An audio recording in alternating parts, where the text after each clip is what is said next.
Welcome time travelers, and welcome new time travelers.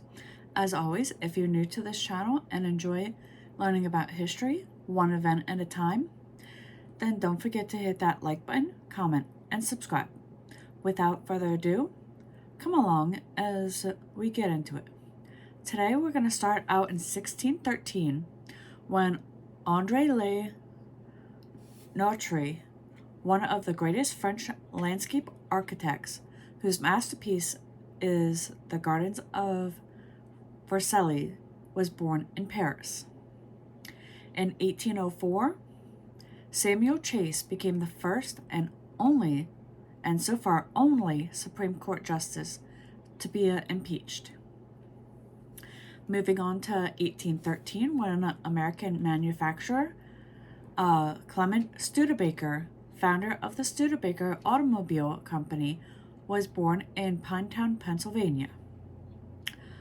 In 1849, the Ske Army surrendered to the British at the end of the Second Ske War, conceding to the annexation of Punjab in the northwestern India. For those who were in Scouts, more specifically Girl Scouts, the next event is for you. In 1912, Juliet Gordon Low formed the first troop of American Girl Guides, later became named Girl Scouts, in Savannah, Georgia. 10 years later, in 1922, American novelist and poet Jack Kerouac, who is later the leader of the Beat movement, perhaps best known for the On the Road that came out in 1957, was born.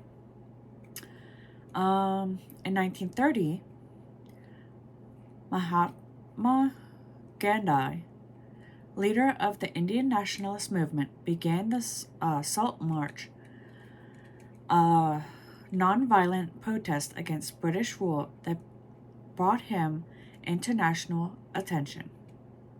On this day in 1933, U.S. President Franklin D. Roosevelt gave his first fireside chat. The radio addresses became a source of hope and security for Americans during the Great Depression and World War I. In 1940, Finland agreed to Soviet peace terms, including the cessation of Western Karelia and the construction of Soviet naval base in Hanko Peninsula to end the Russian-Finnish War. On this day in 1947, U.S. President Harry S. Truman articulated what became known as the Truman Doctrine when he asked Congress to appropriate aid for Greece and Turkey, both of which were facing communist threats. 1947 also gave us two more events. The first is that the UN investigating body is barred by Yugoslav authorities from entering Yugoslav town of Dragos near the Greek frontier. And the second, or should I say the third event, is American businessman and politician Mitt Romney, a Republican who served as governor of Massachusetts from 2002 to 2006, was born. The following year, in 1948, American singer and songwriter James Taylor was born. On this day, in 1954, appointment of Lieutenant General John W. O'Daniel as Chief of U.S. Military Assistance Advisory Group in Indonesia was officially announced. In 1986, after heated campaign, Spanish voters heeded the pleas of Prime Minister Felipe González and approved continued membership in NATO. It was the first time any of the 16 members of the military alliance had held such a referendum. Support for the referendum was made easier by the inclusion of 3 provisions.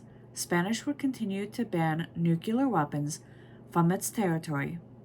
Spanish troops would remain outside NATO's command structure, and the U.S. would withdraw some of the 12,500 troops that it had stationed in Spain. 1993, an American lawyer and public official, Janet Reno, was sworn in as Attorney General, becoming the first woman to hold the office. A year before the turn of the century, in 1999, Poland, Hungary, and the Czech Republic became members of the North Atlantic Treaty Organization, or NATO, shortly before the group's 50th anniversary. 2003 is when the World Health Organization, or WHO, issued a worldwide health alert, one of its first in a decade, regarding the illness. It is later severe acute respiratory syndrome, or SARS, that struck hundreds of people in China, Hong Kong, and Vietnam. 6 years later, in 2009, American hedge fund investment manager Bernie Madoff pled guilty to various crimes related to his operation of Ponzi schemes that was one of the largest in the world. He was sentenced to 150 years in prison. The next stop is going to be in 2014, when Israel's legislature passes a law intended to gradually end the exemption from military service enjoyed by ultra-Orthodox Jewish men. The measure allows the ultra-Orthodox to take part in civilian national service, an alternative to or not available to other young Israel men. The following year, in 2015, American architect and designer Michael Graves, who is one of the principal figures of the post-modernist movement, passed away at the age of 80. And with that, we return to 2024 and our current history. See you next time.